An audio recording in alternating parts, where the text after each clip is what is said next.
begin to use him. There is a spirit of death. There's a spirit of bloodshed. There's a spirit of killing that want to come upon Ghana and begin to bring war.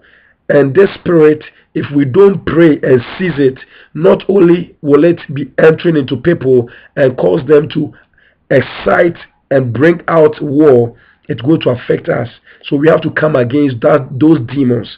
Today, what we are recently experiencing about the Ohene Agyapong's inflammatory speech is just a superficial thing. It is just for God waking us up that we have to begin to pray and pray fervently, because this is what the devil intends.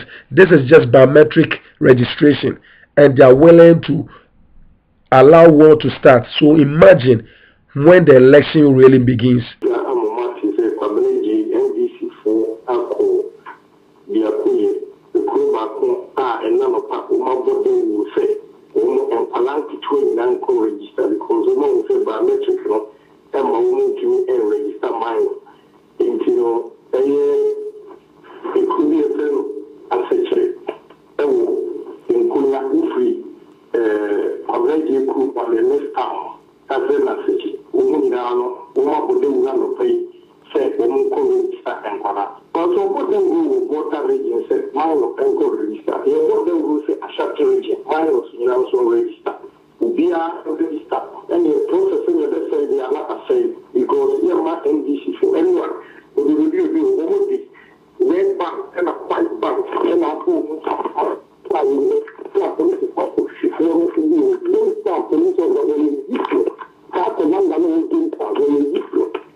The real election begins. Imagine what will transpire. The devil intends bloodshed, war in Ghana. And I'm going to prove to you that there have been prophecies in the beginning of this year that the devil intends to bring war in Ghana. If you look into the archives and the documentaries about this person called Kenneth Ohene Agyapong, he is one of the few guys you realize that he is really genuine about wanting the welfare of Ghana. The guy has some great philosophies about nation building. In fact, when I really watched the interview they had with him, the kind of philosophies he has about economy and the nation building, it is like that of Kwame Nkrumah. Issues, and Ghanaians should believe in themselves that they can also make it in life. Nothing is impossible. And look, if God grants me life to 70, I'll do wonders in this country. If there's economic stability and political stability, with no vengeance, nothing, let's move on. You'll see the number of employment I'll create in this country. If I sleep 1 a.m., by 4 I'm up. I'm planning. When I'm on my treadmill, that's where I get ideas from. What I'm going to do. Listen, we need a lot of people to think like that. They shouldn't be ashamed of themselves. Don't be afraid to have money. Come on, go out there, do more. Don't be content with the little you have. I have Nigerian friends in ECOWAS Parliament. Jesus Christ. When these guys are talking to you, keep quiet. God, they have confidence. And they know they can make it. You go to individual MPs' homes. Then you ask yourself, are you a member of parliament in your country? Where, they have this place. Where I've never lived there anyway. But I have colleagues that have visited Sakuma. You go there, a whole MP will go and carry water from ground floor to the top floor. How do you expect such a parliamentarian even to have confidence to take a decision in parliament? Please. We need to change all these things. When they are buying a car, a loan of $30,000, they are talking about it, a loan. My brother, we sit here, we are paying for our cars. Other directors of companies, government institutions are using vehicles free. They give them petrol coupons. But parliamentarians, we do everything on our own. Then with that meager salary. And they are talking about it. At the same time, we see loans coming. You approve this, it goes here, it goes there. And you sit there. So we need to talk about a lot of things. If we really want to move this country, I want people who dream. 3 things that... And when I watched it, I saw that this guy has the potential of even becoming a president. He's very, very well informed and is an entrepreneur. He has his own business. He employs people. He has the vision. He has a vision. If you really want to move this country, I want people who dream. 3 things that we have to keep. We need dreamers. We need thinkers. And we need doers. These 3 things. My brother, thank you. He has a vision for the nation and he stands for what is truth. And you realize that many times he has really come against his own political party in defense of what will benefit the nation. And he's willing to do or sacrifice his money, his life for the nation. So he intends good for the nation. However, the problem is that many times the way he goes about it is wrong. Parliament? Yeah, in Parliament, everywhere, in public, I speak my mind like it is. I always want to speak the truth. I know it hurts, but I make sure I come out with facts and defend all issues. Because you do have a bit of reputation. It's funny, people tend to suggest that, it's an MP, but it can be critical of MPP policy. That's correct, eh? Yes. They say so because, sometimes I feel Ghana first, not my party. My party comes second.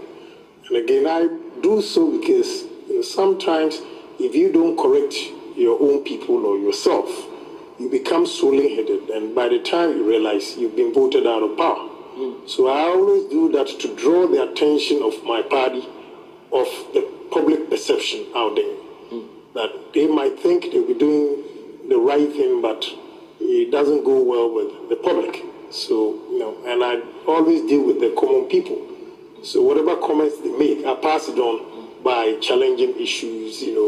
One thing I did that did not go well with my party was when I criticized the fuel increases. And I think initially they didn't understand. That time, Ghanaians were becoming agitated because we were increasing fuel prices based on world market. There were changes in prices, and of course it was going up all the time. So they wanted to adjust prices. But I said that even in America, where they practice capitalism to its climax, there are elements of socialism. I was there when Republican or Bush administration called all petroleum dealers to question them why they are making huge profits and still prices are going up. I mean, it shows concern. So when my party decided to increase, I think within 2 months, it had gone up for about 3 times. You were concerned? Yeah, I was concerned. You expressed it? Yeah. But they did nothing about it? Oh, they did. What did they do? They did. When I criticized it, in fact, some of the ministers and MPs agreed with me, just that they didn't like the way I put it in public domain. But I think if I had not done that, they wouldn't have reduced it. That is how they got the petroleum levy. They reduced it because they wanted an area where they can reduce, the tax so that the burden will not be too much on them. What do you make of the... I'm not here to defend him. I'm not here to also to condemn him, to encourage what he did. What he did is very, very evil. What he did was very, very evil, that if it hadn't been for the mercy of God, it could have started war in Ghana, because it could have turned tribes against tribes, Ashantis against the Ghana people, and Ashantis against the Ewes or the other tribes, and it could have brought a tribal war against in Ghana, and it could have led to a lot of bloodshed, confusion and commotion in Ghana. So what he did is very, very bad, and very, very something we shouldn't encourage, and something we shouldn't allow anybody to come to that place of even doing that. In details, it was drama and joy for supporters of the embattled MP for Asen North, Ohene Agyapong, when he won 2 crucial bails to secure his freedom after spending nearly 4 days in BNI detention. The firebrand NPP MP, who's been incarcerated for comments on his radio station, was rearrested moments after the Human Rights Court in Accra granted him bail on the charge of treason felony and attempted genocide. The charge was rearrested on an amended charge of terrorism, but the judge said the continuous detention of Kennedy is a violation of his fundamental human rights and flies in the face of the Constitution. Nadi Bitilma reports.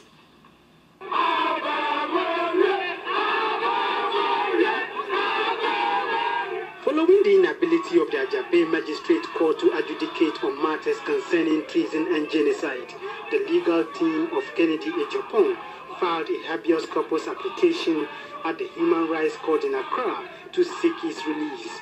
The court noted his continuous detention is a violation of his rights and is against the dictates of the Constitution. The court also indicated that bail request for Ohene Agyapong has been granted on compassionate grounds. As a result of his health condition, he is to meet a bail condition of 200,000 Ghana cedis with 2 sureties, one to be justified.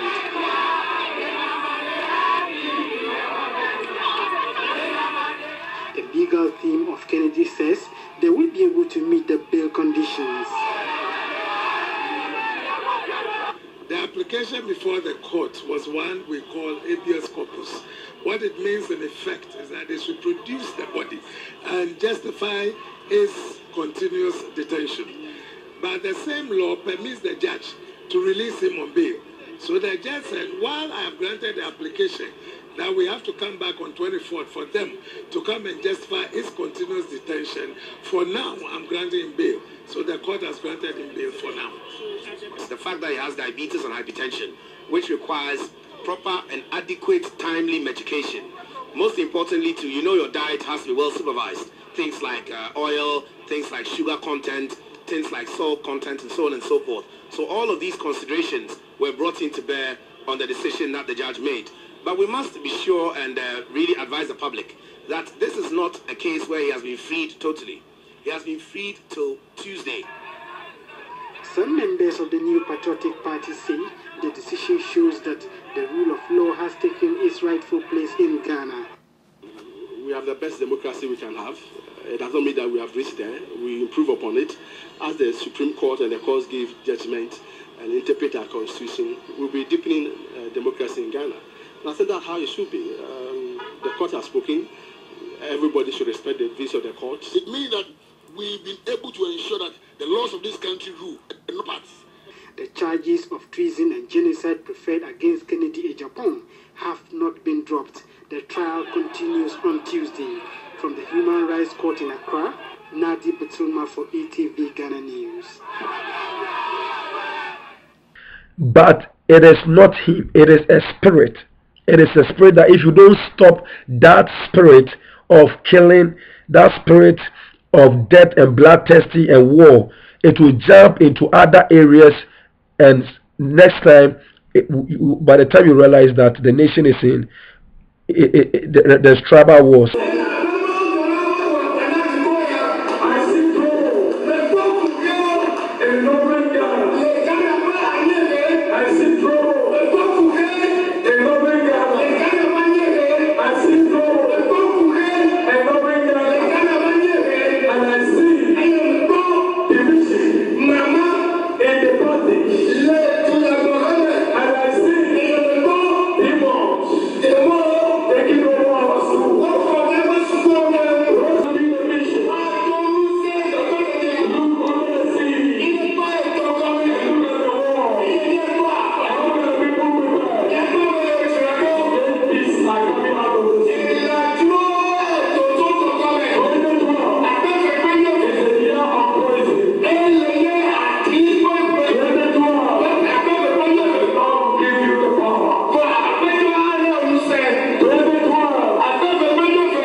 If you are